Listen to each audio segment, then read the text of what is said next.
All right, our second topic today. We wanted to react to Jerry Seinfeld had some comments recently about how the extreme left and just the PC kind of culture is really taking its toll and undermining comedy. And he was speaking more so like sitcoms, comedy TV shows.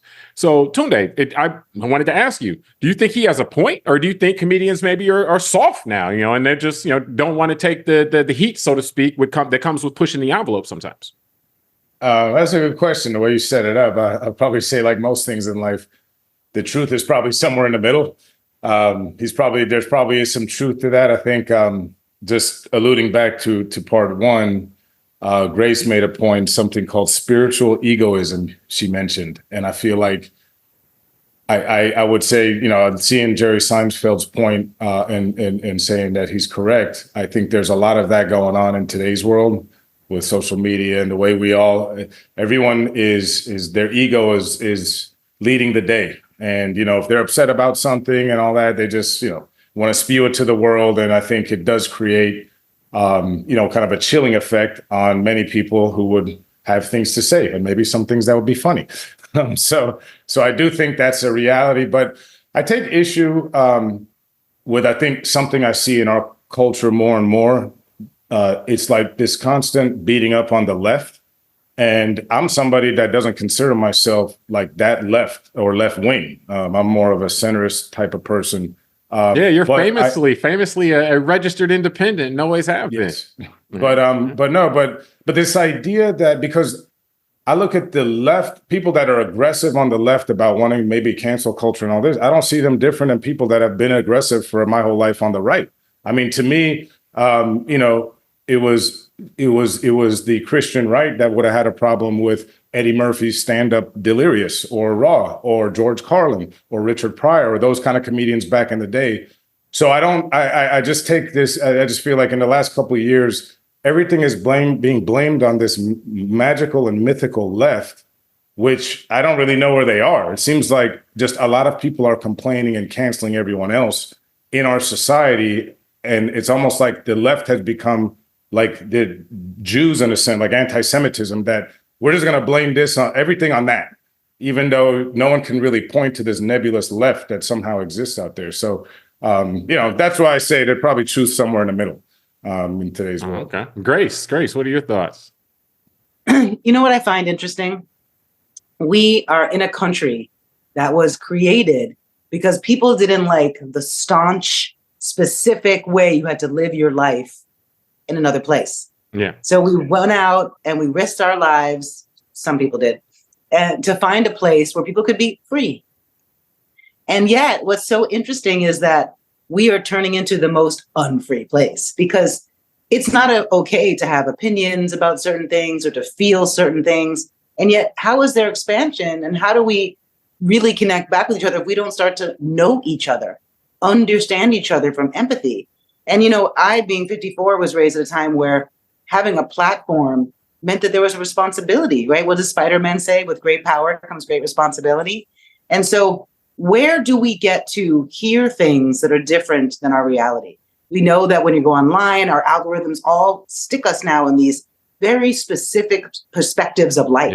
Yeah. Where do we expand? Where do we hear other things? If we're not traveling, if you think going to Las Vegas and going to the Luxor and the New York Hotel and the Bellagio is traveling the world, then you're maybe getting a very specific experience of that. And it all really hit such a strange perspective. I was at the Oscars with Questlove when the whole Will Smith and Chris Rock thing happened. And it was so interesting to me because musicians don't do that anymore. They used to do that. They used to sing songs about things. I mean, not all, but most. But we're now in a world, we're in The Handmaid's Tale. We're in, I don't know if you've seen that new show that the Game of Thrones people created, The Three Bodies or whatever, about happening. And so it's like, we want to live in a place where we can be quote unquote free, then we have to be okay and safe and secure enough in our own self to hear opposing opinions. We have to be secure enough as people to understand that two opposing forces can both be true. And we're moving into a very solo, singular perspective of life here in this country. Well, and so what I feel like Jerry Seinfeld is saying is that it's yeah, maybe people are soft. Maybe they don't want death threats in their house. Maybe they're worried about their families. Maybe even when they go to shows, there are people waiting outside to be violent, which is what I've noticed with some comedians recently. It is actually dangerous. Chappelle got attacked on stage. Who? Yeah. Chappelle, he got Dave attacked Chappelle. on Right. stage. Yeah. But that's what I'm saying. And so, but what I'm saying is that we need equally people to say in the world, you know, let's look at that from this place that doesn't respect those people. What's happening in that place is terrible. But also, hey, with some laughter and some levity, have you looked at yourself? Have you looked at this thing from all sides, you know, of the situation? And if we are getting rid of, we're not going to, in my day, we had shows like Archie Bunker and shows that were really politically, what's the word when someone Incorrect. can't speak? Polarizing. Politically incorrect. Okay. Not even incorrect, because it wasn't the idea of the show was to say incorrect things to get you to see and feel into what your version of that was. I felt like right now animation is the only place where people are now taking real risks and saying things that are complicated, maybe because that art form is so soft and seeming. So I agree with Seinfeld in that we have to be bolder in our expression so that we can teach each other, guide each other, see each other, know each other. And if we continue to censor to the point where we just stay in our own heads and speak internally and never share, we're creating a world that we're not going to be so comfortable living in. I was going to say down the road, but now. Yeah. Well, I think implicit in what you said, I think is the answer to this. And that is, you know, this is a place that was created with explicitly in mind of this freedom of speech. And hey, we're not going to have this overly restrictive way. Well, see, what we have to recognize from that is that kind of the humans kind of by default tend to want to restrict people from saying things that they don't like. Like we wouldn't need freedom of speech if the inclination of people in power was to let people say what they wanted to say. Like the only reason why you need freedom of speech is because we know from history that people in power will want to restrict people from saying things, even not necessarily even that's the opposite of them or that opposes them, but even that questions them. And so I think what we're seeing here, though, is Seinfeld's raising a good point, but I think the point is better taken on the executives, that the executives don't want to create content, don't want to greenlight content that pushes the envelope. And they're making different calculus than the comedians. The comedians, it doesn't seem like we have a problem with comedians actually saying things that are kind of controversial, but it seems like well, maybe. I mean, but I think that might be overblown because I think Lenny Bruce, you know, I think George Carlin, those guys faced a lot of, you know, whether they got explicit death threats, we don't know because, you know, media was different then than it is now. But they were at a lot of heat, you know, from society and other comedians. Any comedians pushing the envelope, I think implicit in the concept of pushing the envelope, you know, you're going to get some heat. The extent of the heat may be worse in our modern society, or the ability for a crazy person to actually communicate something to a comedian now may be better, you know, so maybe they can do that. But I think really what it is that there is a non-risk taking from a commercial standpoint issue that may be hitting us more quickly. Like, hey, if you say anything that is remotely kind of, you know, controversial, we don't even want to platform it because we don't want, you know, complaints going here, complaints going there.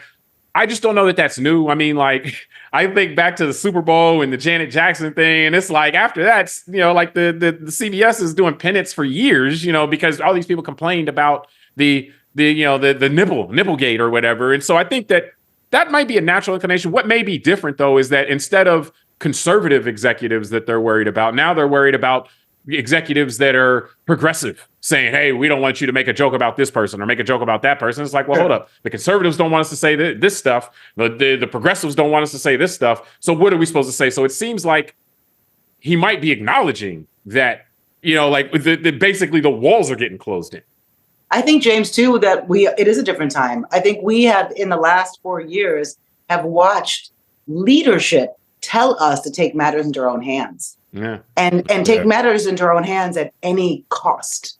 And so, yes, a George Carlin may have had a death threat, or Richard Pryor, or we can keep going back, you know.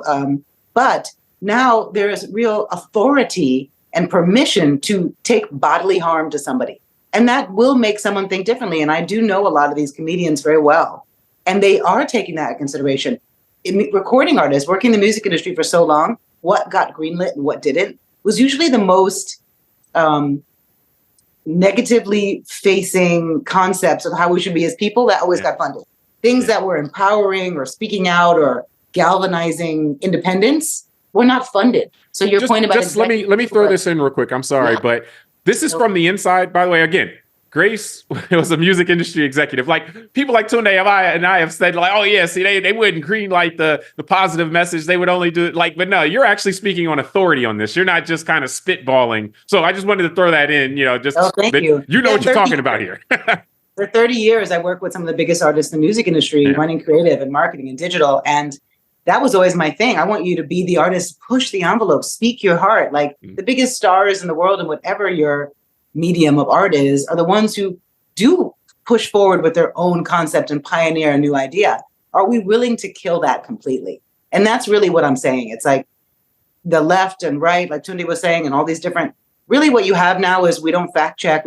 There's nothing there's no concrete information. So it's just who is the biggest influencer speaking things that potentially are dangerous to the way our children are able to express their truth, and dangerous physically, and dangerous to the way that we're continuing to move and who we put in office and who we put in power based on this concept of controlling the narrative and controlling people's dialogue. And I think it's a much bigger macro issue than just, are comedians funny? Are they scared? Or it's more like, where do we want to live and how do we want to live? And are we okay in 6 years that besides to your own spouse, don't say shit because it's dangerous in the world? Yeah, that's what even to your own spouse. If you got a smart device in your house, you better be careful saying what you think then. Hold on. I'm talking into a microphone now. I just realized that somebody's listening. No, but this is where Grace, I think you're onto something, and I think you're right that this is bigger than just, I think like James, you mentioned that the canary in the coal mine is really what the comedians are, because they're a symbol of where our society has gone. They live on the edge, like that's their kind of their role. And, so if they're like, yo, the drop, But it's symbolism of the fact, and this is where, again, going back to his term I've used in the past, where leadership's important. And I think, Grace, that's what you're alluding to, is we have lived now for almost a decade with leadership nationally, and it's not just one person or one group. It's like, we live in Florida. When our governor was running for president, he said when he wins his presidency, when he thought he was going to win, what he was going to do on day one was slit the throat of all the federal employees. And that's the thing, is like this type of language that we didn't used to hear from politicians. I think Ronald Reagan to Barack Obama in my lifetime, that arc of presidents, that I think when they are asked, what are you going to do when you get to office, they probably had something really positive to say, and they were going to do great for the American people and all this stuff. Today's leaders are, slitting the throat. They want to slit throats. And we got a governor in North Dakota that's bragging about shooting her dog, there's this air of violence from the top that I think leadership's important. When people see the leaders in their society behaving to this kind of, hey, I don't like it, so I'm going to do something physical to deal with it, then if I don't like what you're saying because you're a comedian and I feel offended because you said something against either some celebrity or politician I like, or you said something about some way of life that I like, then I do feel that it's my right. And to James's point, with the ability for all of this easier communication, that maybe that person has a profile on Instagram or Twitter or whatever, that people can get to that person. Because I'm sure in 1980, if somebody didn't like Eddie Murphy's Delirious or George Carlin's stand-up, it was hard to get to him. At best, you could write a letter to their publicist's office or something. And so to the network or something like that, but not to their home. It wouldn't go to them personally, directly. Yeah. Well, and then I'll get off my soapbox here, but that's my only issue really with this whole thing, like with Seinfeld leading it, the left, because then it makes me think, like, again, I live in a state where we just got done banning 1,400 books from public school because, somebody had an issue with something about the Frederick Douglass or something, you know what I mean? And so what is this always saying that only one side does this cancel stuff? it's like you said, Greg, it's permeating our society. Yeah. But we still have this, we allow people to have this mythology of this left that I don't know where they are. Like they seem to not have much power, but so much power. I think you're onto something, Tunde. Oh, go ahead. No, just was saying we allow them by not speaking ourselves. Yeah. You know, it's like we look at everything from such a superficial level, but we don't take things back and say, well, how's this going to affect us down the line? And do we want this? Yeah. But I think the idea that the silos that were mentioned briefly, but just kind of how the way we get information in a way that it's curated for us, and what that does is condition us to only expect to see things that we like or we agree with, and it does create this reaction. There seems to be a larger, more out of proportional reaction people are having, and I agree with you, Tunde, that it's not. This isn't a partisan or a issue of someone on some side of a political spectrum. This seems to be a societal issue that we're having, where when people are forced to hear things they don't want to hear, because algorithms don't make you see anything you don't want to hear. So you get conditioned to not see, you don't want to see, you don't see or hear anything you don't want to hear. So when you do, it's like, oh my God, this is the greatest offense ever. Combine that with the idea we have an anger problem in our society right now. And I don't know what it's from. You can look at it even from a political standpoint. The politicians that resonate most are the ones that project the most anger. That's why you have politicians out there trying to find ways to show how angry they are, how mean they are, because that seems to resonate with people. And, like we're seeing that in many ways. A dog and a goat is pretty high up. Or the idea of being stoic right now is seen as a liability. If you're stoic, if you're measured, then from a political standpoint, people are like, lukewarm about that at best. And so they go back to the canary in a coal mine thing. I do think that the underlying point that the idea that creativity may be being stifled right now because society's reaction to things that they don't like is becoming more extreme is really the takeaway we need to have here. And to your point, Tunde, this isn't something we need to take away and say, oh, well, if we just get this side of our discussion under control, don't have it. Like, no, from a societal standpoint, there needs to be some way, and maybe this comes from leadership, like you said, leadership is important, to where people can take a step back and realize that everything they're dealing with is not the end of the world. Everything they disagree with is not the end of the world. And live and let live can kind of re-permeate. And I don't know how we get there from here, because amping people up is generally the way that you get people's attention and keep people's attention now. And that seems to be what primarily what our media game is about right now. I think too that we're also dancing around the bigger thing. I watched this documentary during the pandemic, Woodstock 99. And it was fascinating because I got to see who are the people that would do some of the things that we've been seeing the last few months. So what this documentary was a bunch of kids who hadn't really gone through anything, no war, no nothing. They were all the first kids who kind of were raised in the suburbs, and they were angry that they had nothing to be angry about. Yeah. And when you really realize what's happening, the issue with the books in the schools, what's happening with the laws being changed, it's an extinction issue. We're facing an extinction concept, and the people who do not want to be extinct are the ones who are being the most loud. And where did the anger come from? James, if you want to just humor yourself, just cut around that documentary, the Woodstock 99, and see these people. See the people who are the ones who are really gravitating towards the anger and the dramatic response, because they want to feel something.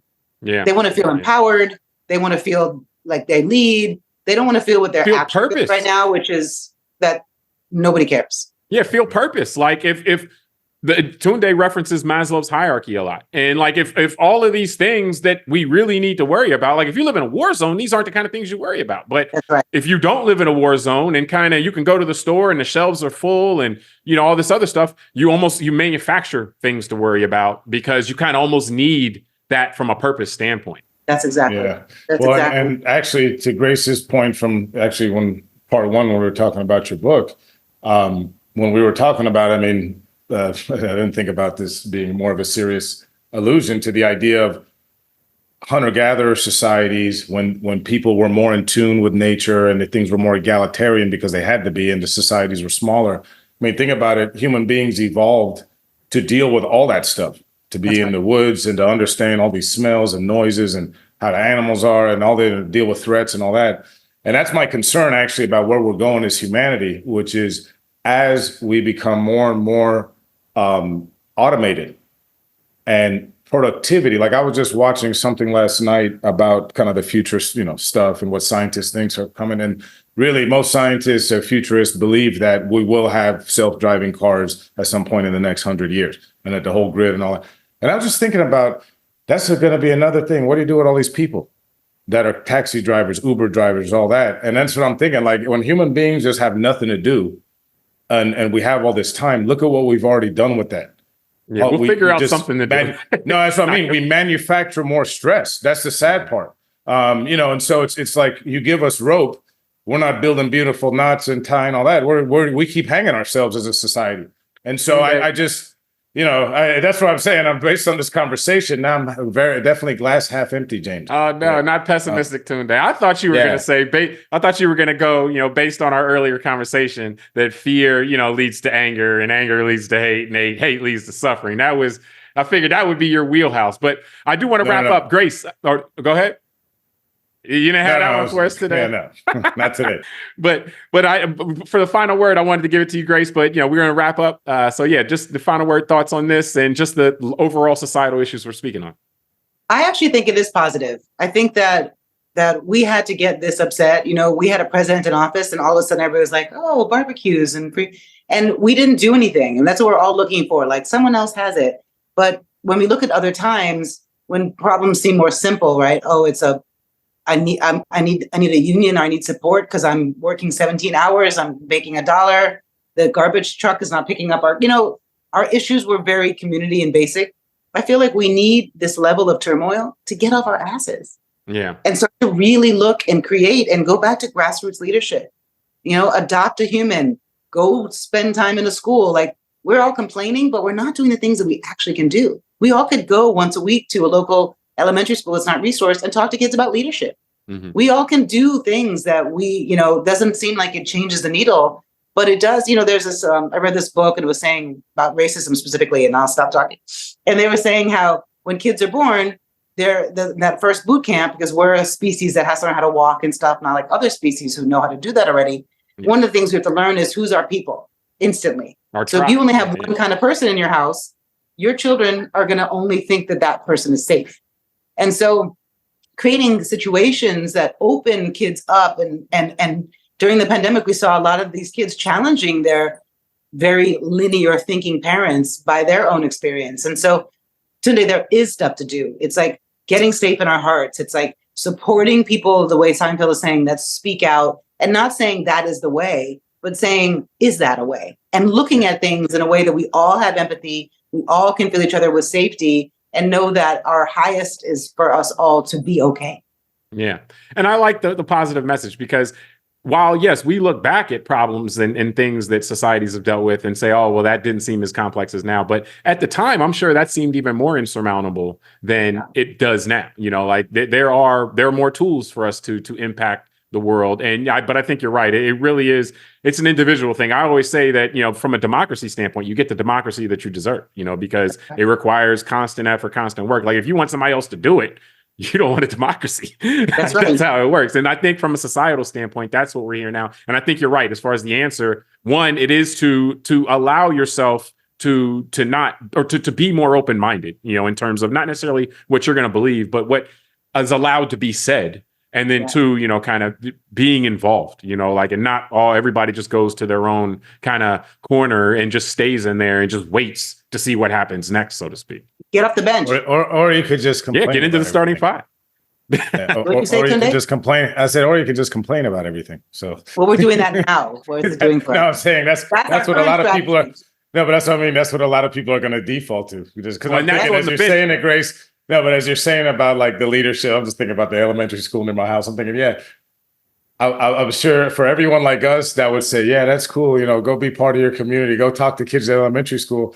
There's going to be somebody. That's why, because we lived through this in this state. That's what amazed me is how many people would then probably say, I don't want that guy in there indoctrinating my kids. You know what I mean? Like there's always this counter of, and that's kind of going back to your point about this spiritual egoism. That everyone is like, oh, it's got to be the way I see it, or else it's right. I'm just going to blow it up. I don't want to be around it. So, that's right. And that's the challenge of pluralism. Honestly, I mean that's the challenge. Grace, you see, I'm gonna get you guys to glass half empty status like me. James got to deal with that. He got to deal with that on every show. Well, sometimes it's only like 10% sometimes full. It's glass half full Tunde. Sometimes it's I never know which one I'm gonna get. You know, it's either gonna be optimistic Tunde or pessimistic Tunde. So, well, maybe I can see Grace is optimistic, so maybe we'll get you on optimistic by the end of the day. So, but no, we appreciate everybody for joining us on this episode of Call Like I See It. We appreciate Grace, you for you know, contributing to the show and bringing your insight and your thoughts with you. Subscribe to the podcast, rate it, review it, tell us what you think, send it to a friend. And until next time, I'm James Keys. I'm Tunde Ogunlana. All right, we'll talk to you next time.